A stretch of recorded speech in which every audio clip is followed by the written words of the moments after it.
Hello and welcome to Leverage's short and sharp video presentations, a series of short presentations with sharp information.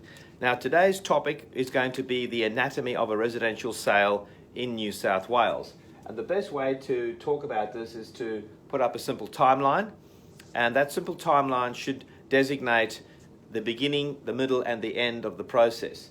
Now in typical terms, a residential sale in New South Wales will consist of three parts, if you think of it that way. The listing, and I'll put an L there, the exchange, which is the high point, the most important point in many regards, and the settlement. So in a typical situation, listings don't just turn up, you've got to work for them. So there'd always be a process of prospecting, which would lead at some point to you being able to do a listing presentation. And if you're successful, you will win that, and you will then be entitled to promote that person's property or that vendor's property. So we will agency agreement there, so that is a very important step. Listing is the end process of prospecting, which should result in you being able to sign an agency agreement. Section 55 of the new Property and Stock Agents Act makes it very clear that if you don't have a valid agency agreement, it's going to be very difficult to earn some money. Now, we are all here to earn money, obviously, but if we don't get things right, we're going to work for love, okay? So the basic assumption here is that we're here to earn money and that we should do things properly so that we can enforce our entitlement for commission. So assuming we've got our listing right, the next phase of the process is to market the property. And in that regard, we have three methods of sale that we can use in New South Wales to sell a residential property. We can sell by private treaty, we can sell by auction, or we can sell by tender. Now it's interesting to note that all three methods of sale end exactly the same way. No matter which method you use, you're going to have to end up with two identical contracts, one signed by the vendor, one signed by the purchaser, an amount of deposit which is typically 10%, it can be more, it can be less, and those two identical contracts are signed by the respective parties, one for the purchaser, one for the vendor, and they must then be exchanged so that the alternate copy ends up with the other party.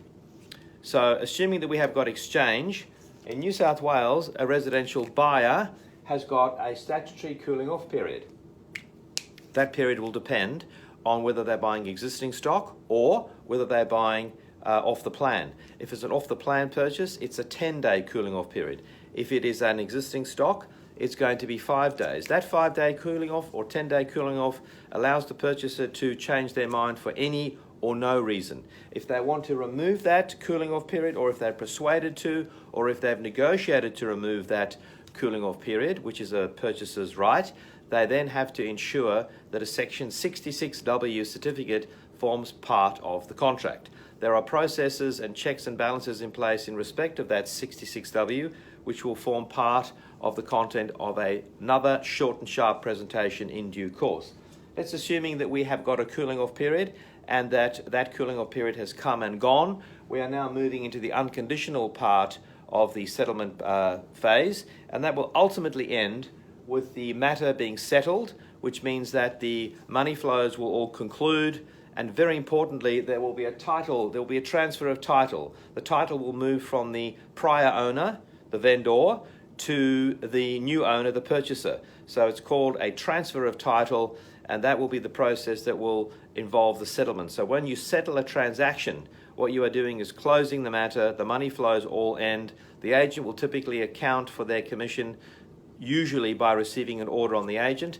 They will take their commission out of the trust in typical form. It doesn't always happen that way, but it usually does. And the rest of the money then goes to the vendor, and the matter is then settled. So a residential sale in New South Wales, think of it in three stages. There's the listing, where the agency agreement must be entered into, and obviously we're working towards an agreement that is going to be valid and will be able to stand up to any scrutiny.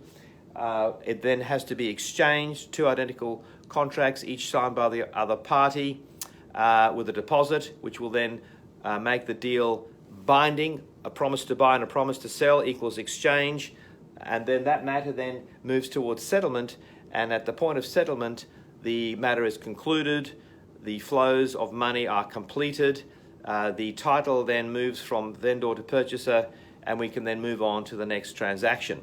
So list, exchange, settle, Make sure that you're working for money and that you're not working for love. No one wants to work for love. I hope that has been useful and that it's been short and sharp, and look forward to seeing you on another Leverage Short and Sharp in due course.